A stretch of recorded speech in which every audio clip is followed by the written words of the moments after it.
tes paroles. Le Seigneur ne regarde pas tes actes, mais le Seigneur regarde surtout à ton cœur.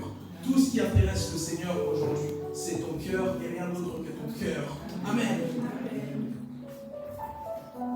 J'ai beau lever la voix, que tout le monde m'entend crier, prier à haute voix. Mais aussi longtemps que je ne suis pas sincère, le Seigneur ne pourra pas agir en ma faveur. Amen. Amen. Et sans plus tarder, nous voulons lire la parole de Dieu dans le livre de Luc 18.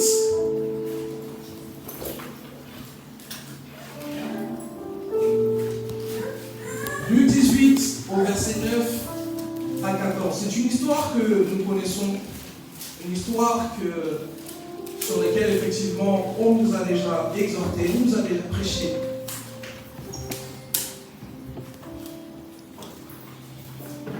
Si une personne a un micro peut lire, vous pouvez lui demander un courage.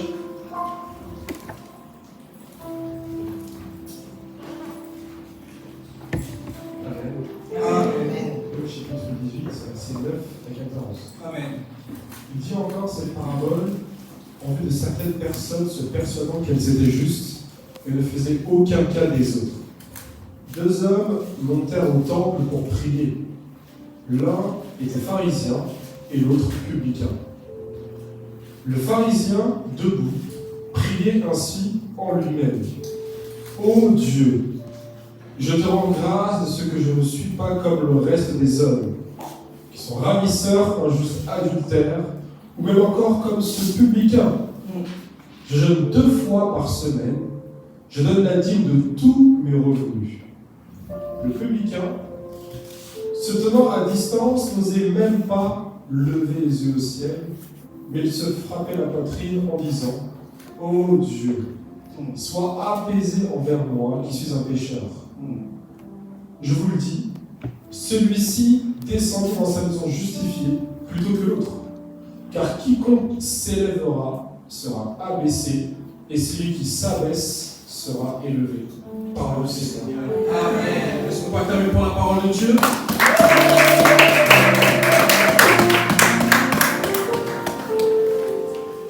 Bien-aimés, ce matin, nous partons avec un thème qui est « Je dois être vrai ». Je dois être vrai.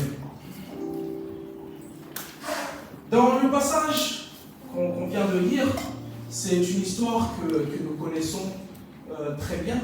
Il s'agit d'une parabole que le Seigneur montrait aux gens qui l'entouraient, que ce soit les disciples ou la foule, en disant en montrant qui était juste aux yeux de Dieu. Et dans cette histoire, on voit 2 hommes, 2 prières différentes, distinctes, mais totalement opposées, rien à voir l'une avec l'autre. Dans un premier temps, on a un homme qui prie, qui est en train de montrer au Seigneur un peu tout ce qu'il fait. Entre guillemets, il est en train d'étaler un peu son CV au Seigneur. Oui, tu sais, Seigneur, voilà, moi je ne suis pas un voleur, je n'ai jamais volé, je suis fidèle, je ne suis pas infidèle, je ne suis pas malhonnête. Ok.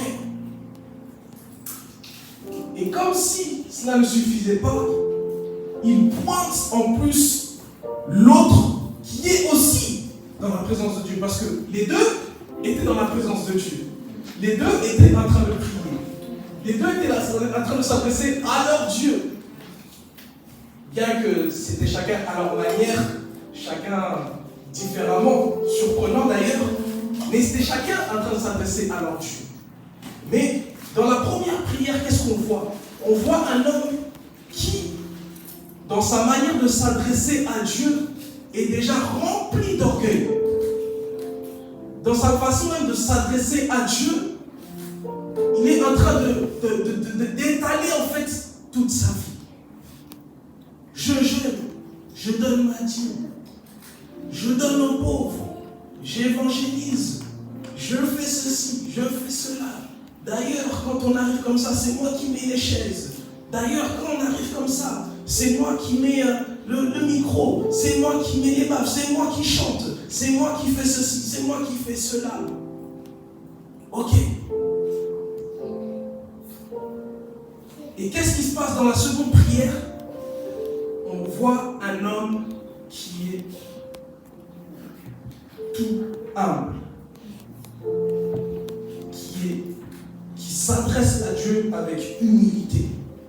Déjà, quand on voit même le début de sa prière, oh Dieu, aie pitié de moi. Aie pitié du pécheur que je suis. Et bien aimé, j'aimerais vraiment qu'on prenne le temps sur la deuxième prière.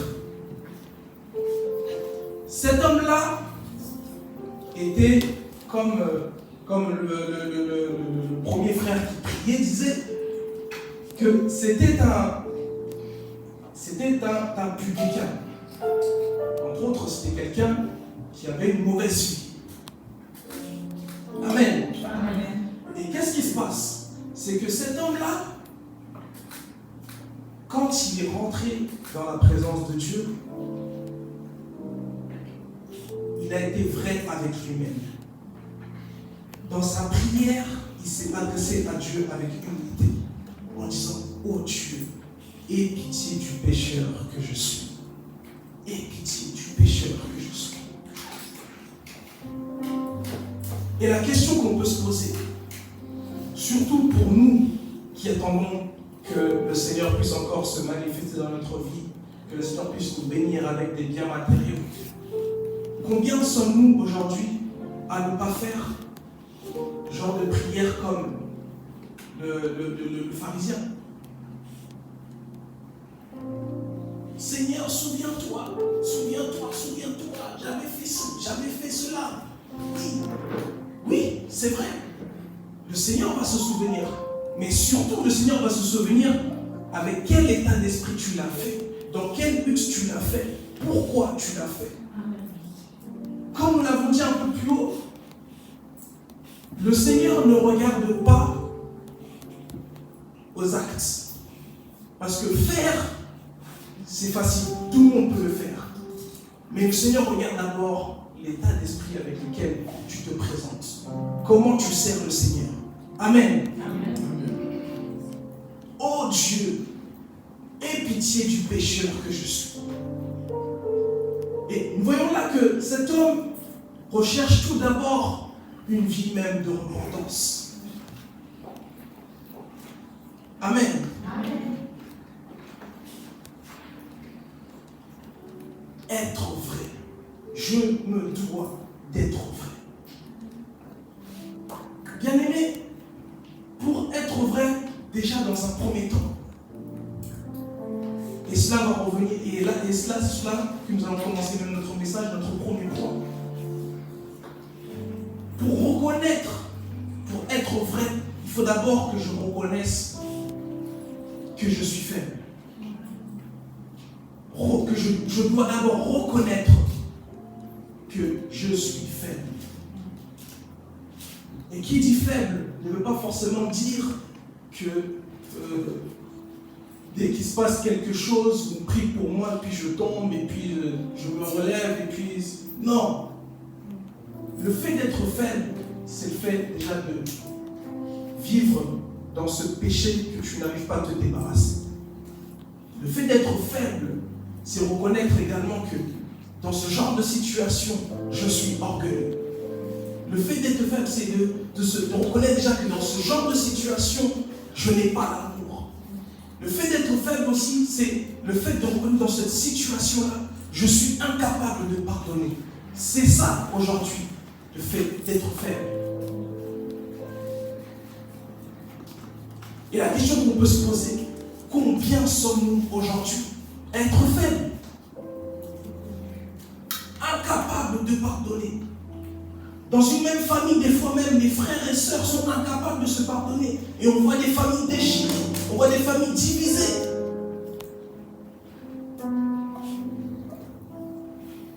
Reconnaître que je suis faible.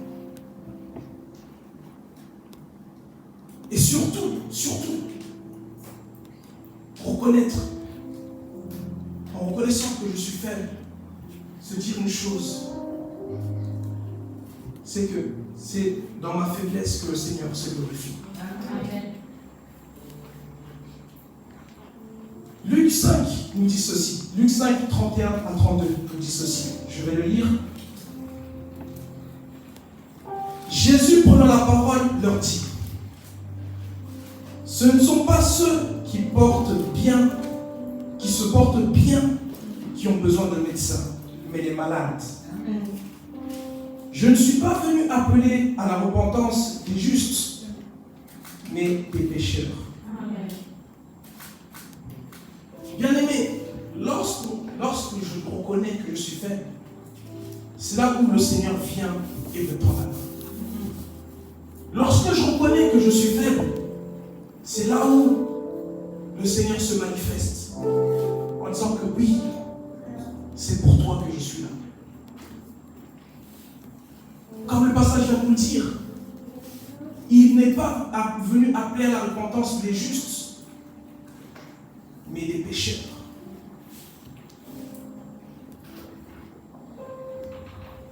Amen. Amen. Et souvent, lorsque nous venons à Christ, nous venons avec une mentalité où nous refusons d'admettre que nous sommes faibles. Et comme l'indique le passage, le Seigneur est venu pour ceux qui sont faibles. Et je le redis encore, le Seigneur se glorifie que dans notre faiblesse. Amen. Et lorsque nous reconnaissons que nous sommes faibles, nous devons maintenant également laisser la place à Dieu.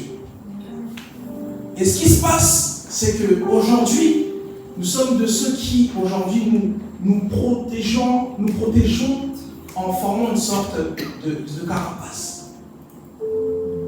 Je reconnais que je suis faible. Ok. Mais laisse le Seigneur te soigner. Laisse le Seigneur agir. Laisse le Seigneur faire. Qu'est-ce qui se passe souvent? C'est comme si aujourd'hui, tu es malade, tu vas chez le médecin, tu dis au médecin, voilà, j'ai mal, j'ai par exemple une fracture au genou, voilà, j'ai besoin voilà, qu'on fasse une analyse sur mon genou. Qu'est-ce qui va se passer? Il y aura une analyse. Mais c'est comme si tu vas chez le médecin, tu dis que j'ai mal au genou, mais tu mets ta main sur ton genou pour pas qu'on guérisse ton genou. Est-ce que ça c'est faisable? Est-ce que dans cette situation, est-ce que ton genou va pouvoir guérir? Non. Et bien c'est exactement ce qui se passe avec le Seigneur.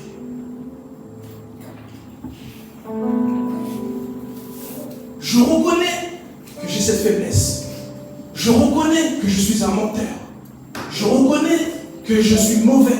Je reconnais qu'au fond de moi, j'ai de la haine envers cette personne. J'ai de la haine envers cette personne. Mais au lieu maintenant de me laisser faire, me laisser transformer par le Seigneur, je me mets cette carapace. C'est moi-même qui prends le contrôle de ma vie. Et comment le Seigneur va faire? Comment le Seigneur va-t-il agir si déjà tu résistes au Seigneur? La Bible est claire. Soumettez-vous à Dieu et résistez au diable. Mais dans nos actes, c'est l'inverse. C'est l'inverse que nous faisons. On résiste à Dieu et on se soumet totalement au diable. On se soumet totalement au diable. Et ce que le Seigneur veut aujourd'hui, c'est que dans ta faiblesse, qu'il puisse encore se glorifier en te guérissant de cette faiblesse. Amen.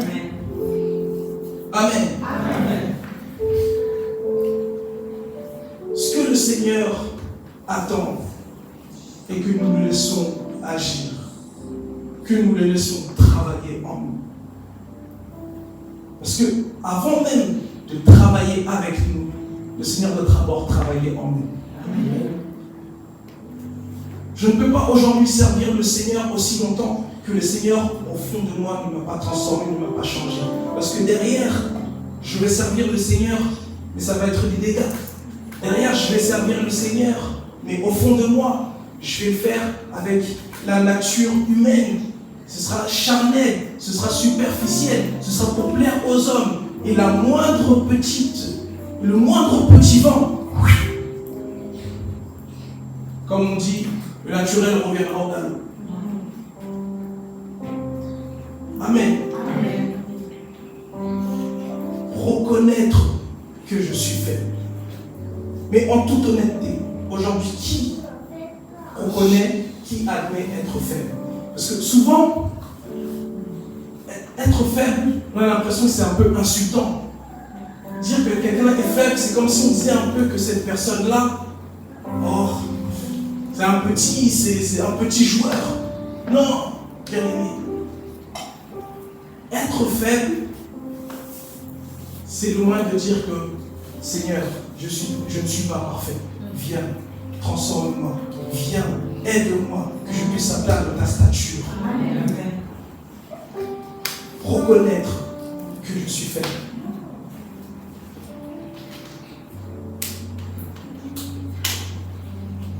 Reconnaître que je suis faible. Et comment reconnaître que je suis faible? Ça nous ramène à notre deuxième point, en s'abandonnant entièrement entre les mains de Dieu. En s'abandonnant entièrement entre les mains de Dieu. Pour ceux qui écrivent, au deuxième point, on peut dire abandonner sa vie entièrement entre les mains de Dieu. J'insiste sur le mot entièrement, sur le mot entier. Pourquoi j'insiste sur ce mot?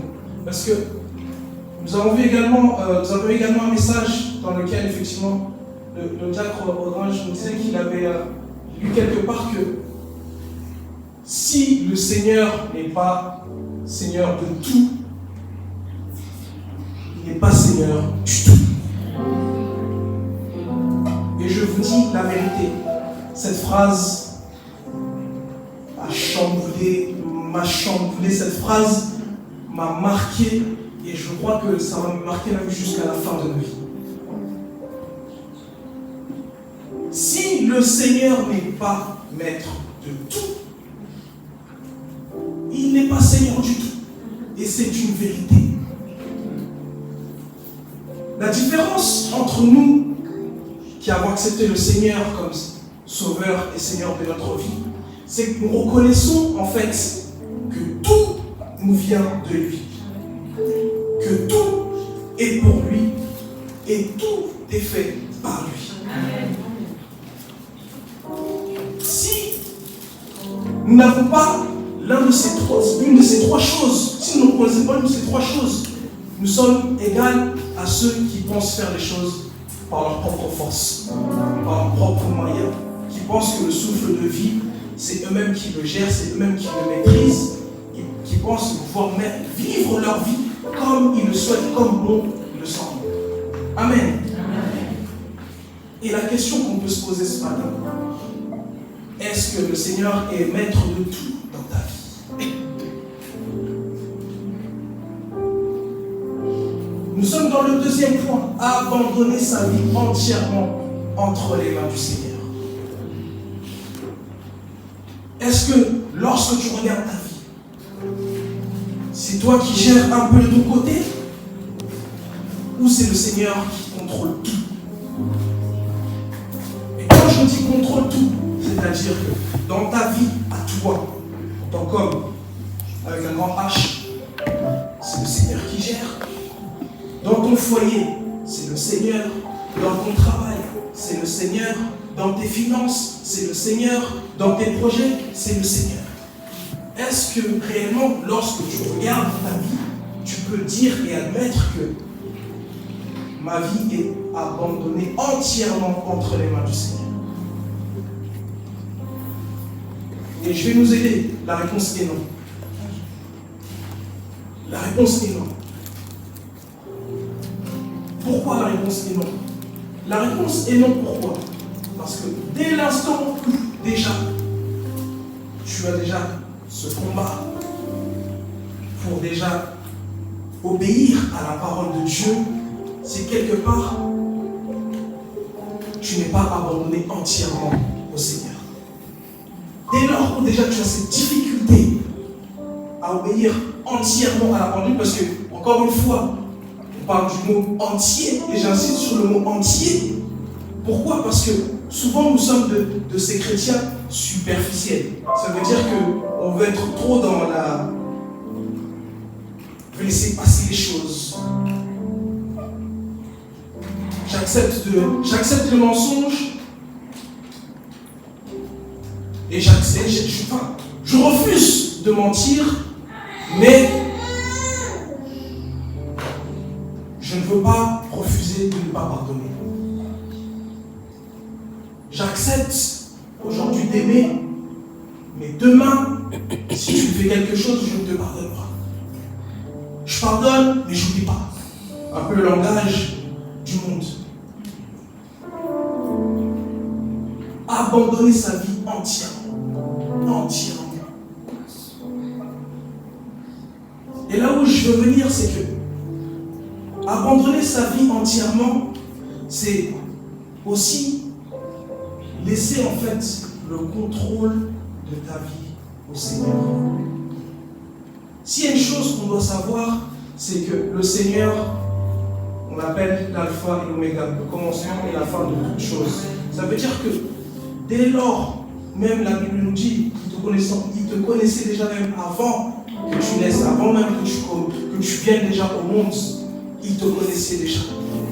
Ça veut dire que peu importe les circonstances, peu importe ce qui doit arriver, m'abandonner. Parce que le Seigneur, déjà, il sait mieux que moi ce qu'il me faut. Et puis deux, il connaît la finalité de toutes choses. Amen. Amen. Et la question, une fois que je veux encore la reposer, est-ce que nous sommes le seul? Est-ce que je suis aujourd'hui? On peut me compter parmi ceux qui ont abandonné entièrement leur vie entre les mains de Dieu.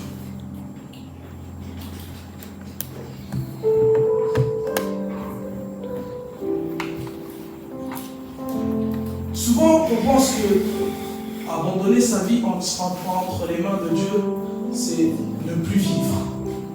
Ça veut dire que, voilà, c'est toute ma vie, je suis comme Samuel au temple. L'Est, je mets la lumière. Je mets la lumière.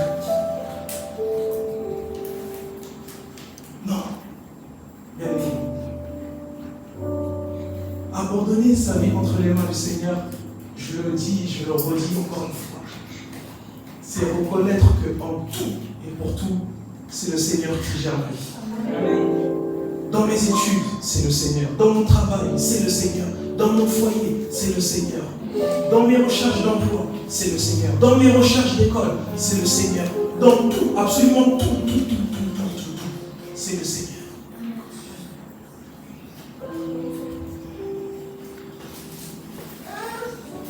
Pierre 5,7 nous dit ceci. Et déchargez-vous sur lui de tous vos soucis, car lui-même prend soin de vous. Et encore une fois, la Bible nous demande d'abandonner nos vies entièrement entre les mains du Seigneur. Nous reconnaissons effectivement que nous avons cette faiblesse. Nous disons, Seigneur, viens, prends le contrôle de toutes choses. Mais lorsqu'il faut le laisser agir, c'est moi qui prends le contrôle. Non, bien. Non. Parce que avec cette mentalité, on peut prier des heures, des journées, des semaines, des mois, des années. Ça ne marchera pas. On va attendre longtemps. Parce que tu pries, tu demandes au Seigneur, Seigneur, fais pour moi. Mais avant même qu'il y ait puissamment pour pouvoir le faire, tu as déjà tout pour pouvoir faire. Et le Seigneur te regarde. Bien-aimé, s'abandonner entièrement entre les mains du Seigneur.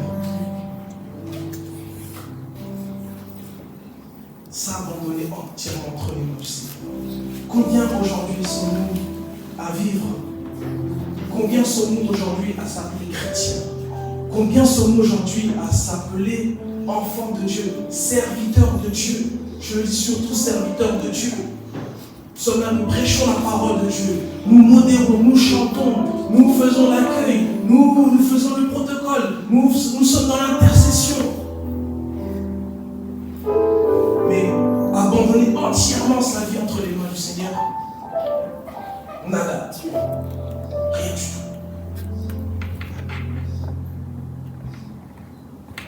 Et vous savez, on peut penser que c'est peut-être répétitif. C'est une vérité.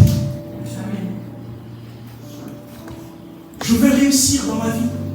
Le Seigneur. Le Seigneur.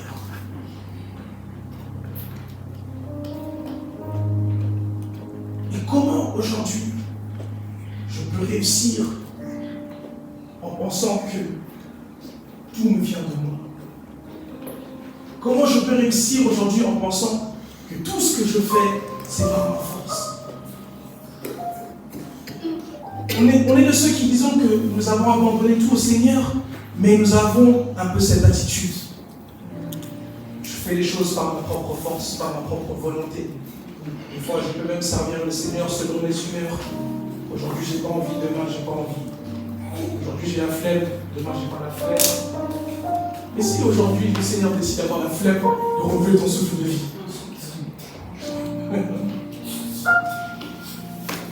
Qu'est-ce qui va se passer? Si aujourd'hui le Seigneur décide d'avoir la flemme, essayons un peu d'inverser les rôles. Essayons un peu d'inverser les rôles. Disons aujourd'hui, toi qui as la flemme, toi qui es fatigué, toi qui abandonnes, imagine un peu si le Seigneur abandonnait ta vie.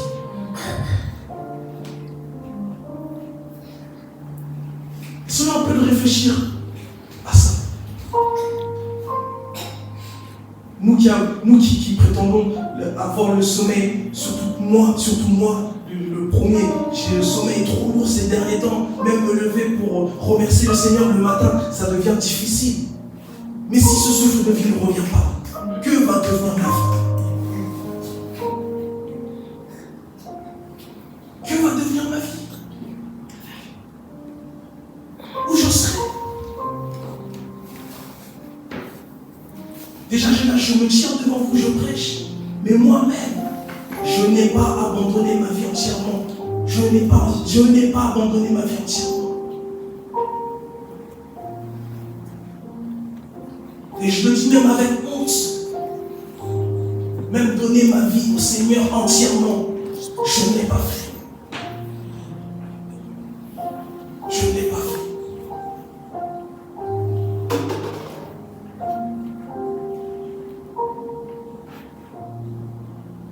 Mais ma prière aujourd'hui, c'est de m'abandonner entre les mains du Seigneur.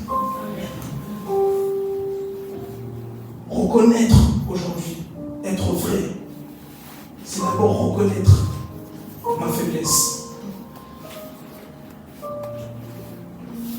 Une fois que j'ai reconnu ma faiblesse, c'est laisser maintenant le Seigneur agir en m'abandonnant entre ses mains. Nous sommes aujourd'hui souvent conscients même des faiblesses que nous avons. Nous sommes conscients aujourd'hui même des choses que nous ne voulons pas relâcher, des choses que nous ne voulons pas abandonner. Nous sommes rancuniers, nous sommes remplis d'orgueil. Nous refusons de pardonner. Et nous pensons nous suffire à nous-mêmes. Continuer dans cette marche-là quotidienne avec le Seigneur. Bien-aimé, si on ne change pas, si je ne change pas, surtout dans dans cette vision de la vie, c'est les dégâts derrière qui vont suivre, qui vont tomber sur la vie. Et des fois, ça impacte et ta vie, et la vie de ton foyer, et la vie de ta famille.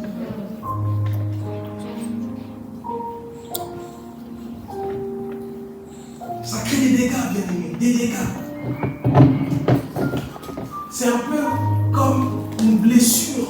On sait que nous sommes blessés. Je suis blessé, j'ai une grosse blessure au genou. Mais je ne soigne pas, je m'habille, je mets mes vêtements par-dessus. Déjà, à un moment donné, on va sentir que le vêtement va coller la blessure. Qu'est-ce qui va se passer? La blessure elle va s'infecter et au lieu même de soigner, ça va s'aggraver. Ça va s'aggraver, ça va s'aggraver, ça va s'aggraver. Et bien avec le Seigneur, c'est la même chose.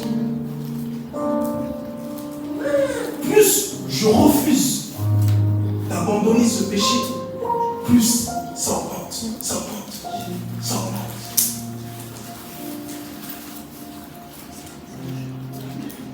Mais gloire à Dieu, il n'y a rien qui est impossible à notre Dieu. Pour pouvoir débarrasser, dépouiller du néant.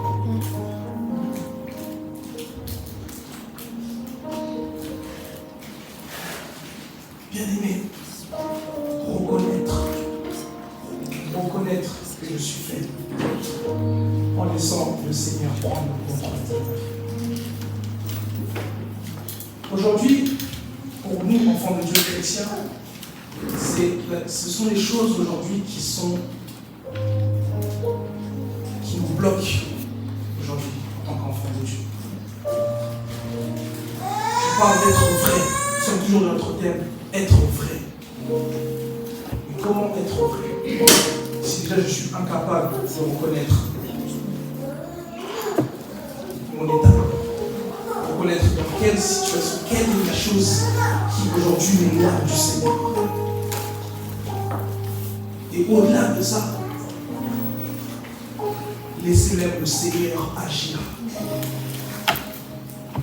C'est simple, bien aimé. Si je ne reconnais pas mon état, si je refuse de laisser le Seigneur agir dans ma vie, je veux rester la même personne. Et pourtant, la Bible dit, les hommes peuvent changer, Jésus ne change pas. Mais aujourd'hui, c'est nous qui devenons les amis.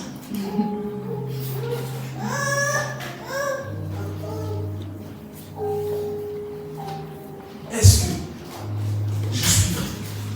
Est-ce que tu es vrai? Est-ce que nous sommes vrais?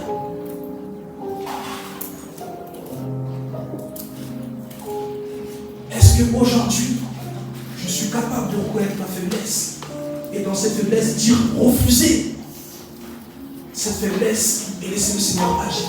Est-ce que j'en suis capable? Oui, j'en suis capable. Oui, j'en ai capable. Mais il le faut. Et il faut le vouloir. Il faut le vouloir. Il faut le désirer.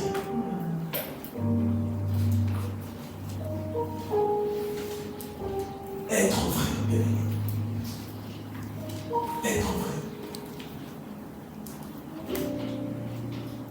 Bien aimé, c'est la vérité qui nous ramène à la ciel. Et la vérité, c'est Jésus qui est le chemin de la vie et la vérité.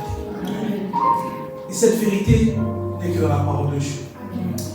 Et si cette parole de Dieu n'est pas respectée, si cette parole de Dieu n'est pas à la lettre, si cette parole de Dieu n'est pas méditée, comment est-ce que je vais vivre dans cette vérité? Comment est-ce que je vais être vrai? Amen. Amen. Être vrai devant le Seigneur. Amen. Amen. Est-ce qu'il y a une personne ce matin qui veut être vrai? Amen. Est-ce qu'il y a une personne ce matin qui veut être dans la vérité? Amen. Est-ce qu'il y a une personne ce matin qui veut reconnaître ses faiblesses devant le Seigneur?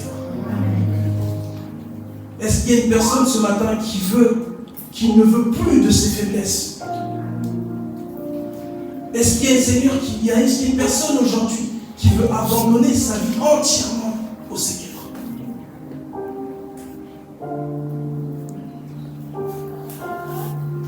Entièrement.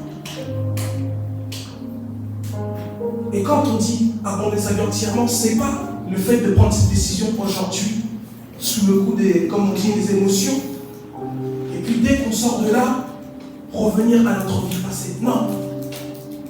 Ce sont des choix, ce sont des décisions qui doivent aujourd'hui, auxquelles nous devons nous y tenir. Nous y tenir, bien aimés. Aujourd'hui, les chrétiens n'ont plus de comment dire, ne tiennent plus à leur parole. Aujourd'hui, on se conforme, aujourd'hui, on est un peu comme les gens de ce monde qui peuvent changer d'avis. Et même dans le monde aujourd'hui, même, il y en a qui sont fidèles à leurs principes. Mais nous, aujourd'hui, les enfants de Dieu, on accepte tout, on tolère tout. Même des choses qu'on ne devrait pas tolérer, des choses qu'on ne devrait pas accepter, on les accepte.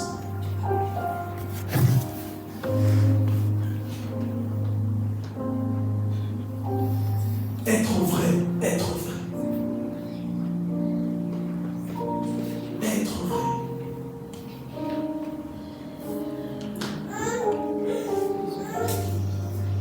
Amen. Amen. Bien aimé, vous savez, quand on parle d'une vérité, et j'ai aimé parce que c'est un peu ce que disait la diaconesse Chola, c'est que souvent, cette vérité-là, on pense que c'est pour mon voisin de gauche, c'est pour mon voisin de droite. Souvent, on pense que, même moi, des fois, même nous, prédicateurs qui sommes là devant, des fois, on est là, exclut le message. On pense que ce message est seulement adressé au peuple. Bien aimés, tous sommes concernés par ce message. La vérité, le fait d'être vrai, le fait de reconnaître sa faiblesse, le fait de dire non, Seigneur, c'est dur, mais je ne veux pas, je ne veux plus, je veux désormais marcher sur ta parole. Viens, agis, viens, prends le contrôle de ma vie, viens, prends le contrôle entier de ma vie. Et c'est sur ça que ce matin que nous allons diriger nos prières. Être vrai.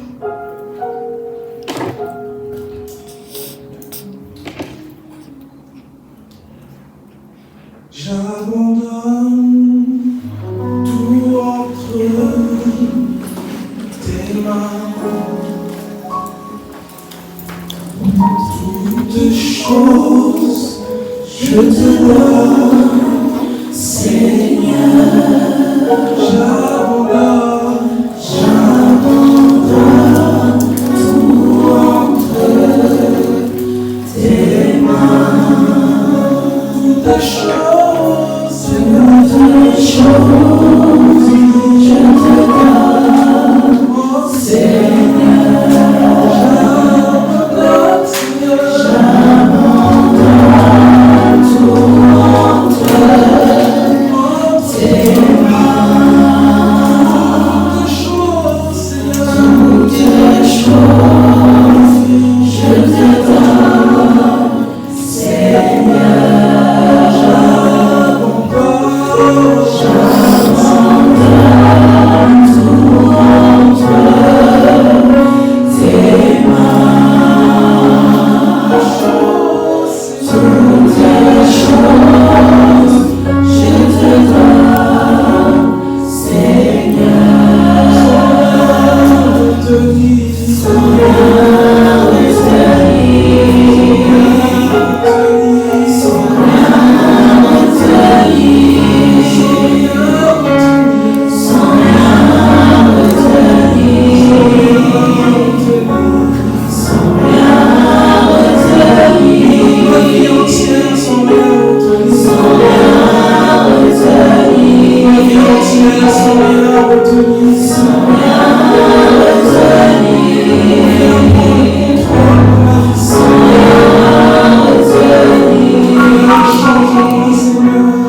Le Seigneur veut agir dans ma vie ce matin.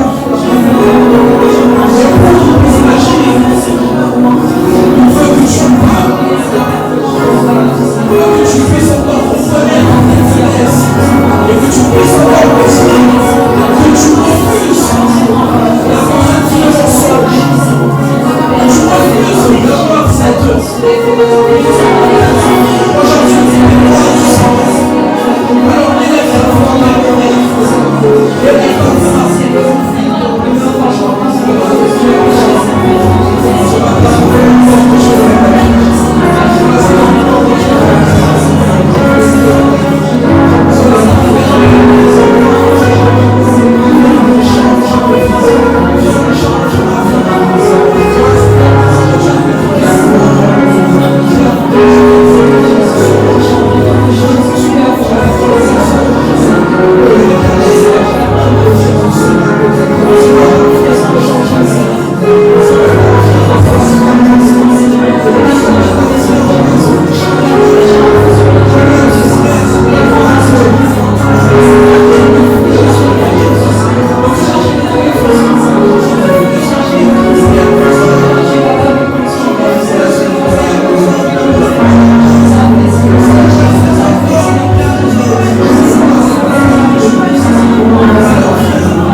Sans avoir accompli, Père éternel, ce que tu veux qu'elle accomplisse actif dans nos vies.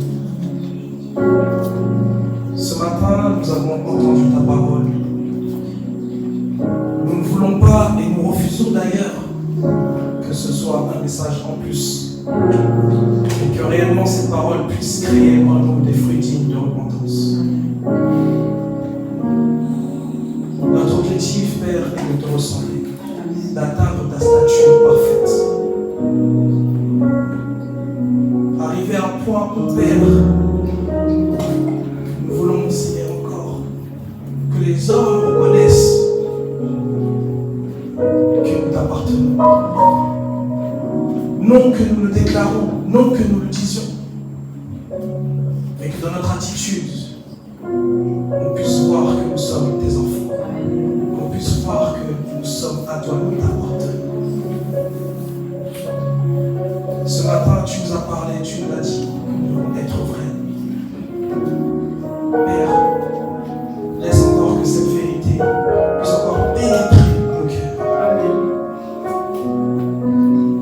Pénétrer nos vies. Et cela dans le nom de Jésus. À toi soit la gloire, à toi soit l'honneur. Et nous t'acclamons, toi qui es notre Dieu.